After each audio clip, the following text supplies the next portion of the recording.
যে নারী রান্না করার সময় তিনটি কাজ করবে ওই নারীর কপাল খুলে যাবে।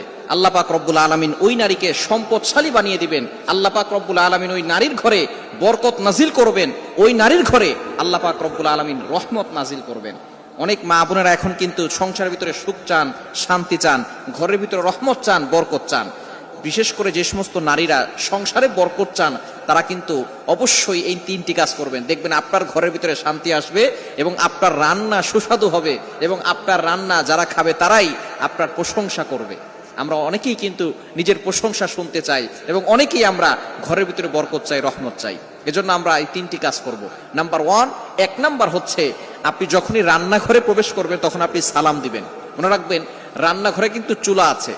এই চুলা, গ্যাসের চুলা বলেন আর যেই চুলাই বলেন, এই চুলা থাকার কারণে যখন আপনি রাতের বেলা সেখানে থাকেন না, এখানে কিন্তু জিন জাতি থাকার সম্ভাবনা আছে। এই জন্য যখনই আপনি রান্নাঘরে ঢুকবেন তখনই সর্বপ্রথম 1 নাম্বার কাজ করবেন, সালাম দিবেন, আসসালামু আলাইকুম ওয়া রাহমাতুল্লাহ।